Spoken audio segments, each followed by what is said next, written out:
Melalui serangkaian tes, PSSI resmi menunjuk Rudi Eka Priyambada sebagai pelatih tim nasional sepak bola putri Indonesia.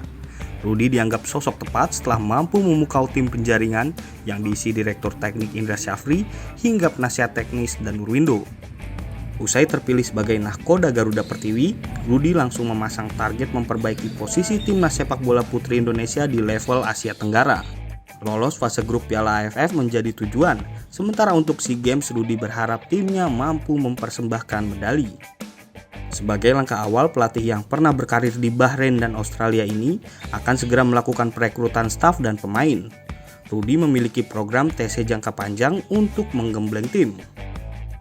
Di pandemi COVID dan juga kompetisi tidak ada, saya pikir kita harus melakukan TC jangka panjang. Yang mana mungkin ini program terbalik, yang mana pemain timnas wanita yang terpilih akan dikumpulkan dari bulan-bulan depan ini sampai bulan Desember. Nah, kalau kita lemparkan ke klub atau daerah, mungkin ada yang aktif, ada yang pasif. Adapun Rudi berkeinginan memboyong skuad timnas putri TC jangka panjang di Pati. Rudi yang merupakan CEO Safin Pati Football Academy menjamin fasilitas latihan dan sarana penunjang cukup representatif untuk menjalankan programnya di timnas putri.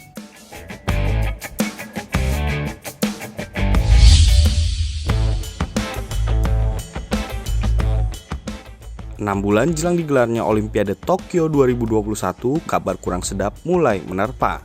Penduduk Jepang dikabarkan tidak menghendaki agenda multi-event terbesar sejagat dihelat di negaranya pada masa pandemi global COVID-19. Terkait hal ini, NOC Indonesia angkat bicara. Setelah melakukan komunikasi dengan Presiden IOC Thomas Bach, Presiden NOC Indonesia Raja Sabta Oktohari menjelaskan hingga kini belum ada perubahan terkait Olimpiade Tokyo.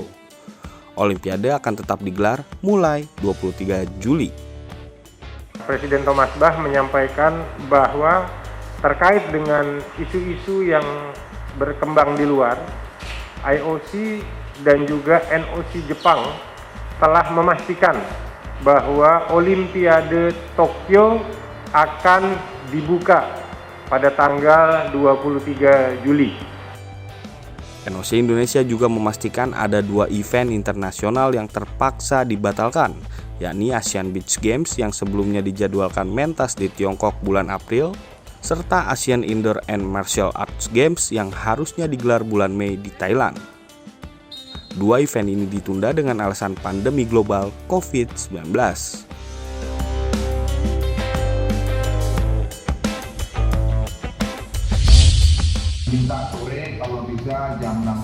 Induk Olahraga Atletik Indonesia atau PB PASI menggelar kongres secara virtual pada Senin siang.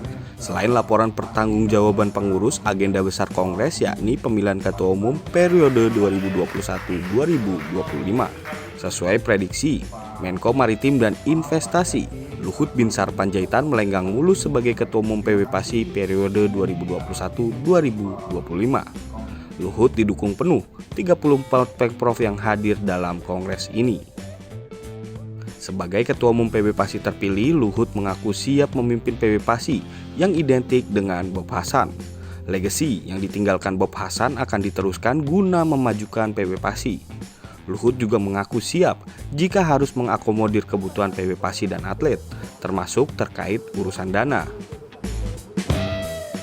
Kalau soal pendanaan segala macam, kita sambil jalan nanti kita lihat. Tadi saya sudah bincang-bincang sama Pak Jeki dengan Pak Tigor dan tim. Itu adalah nanti langkah-langkah yang kita lakukan untuk itu. Saya kan pernah 2 kali ketua BB40, ya kan? Emang BB40 itu nggak nombokin. Selanjutnya, Luhut dibantu tim formatur akan segera membentuk kepengurusan baru. Ditargetkan kepengurusan akan terbentuk paling lambat 2 pekan usai kongres.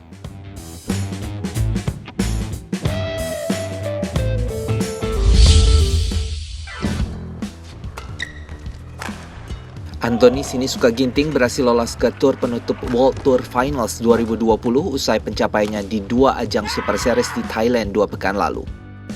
Dalam undian yang berlangsung hari Selasa, Anthony akan berada di grup A bersama Viktor Axelsen yang merupakan 2 kali juara di Thailand Open 2021, wakil Taiwan Cho Tien Chen, dan Lee Ji-xia asal Malaysia.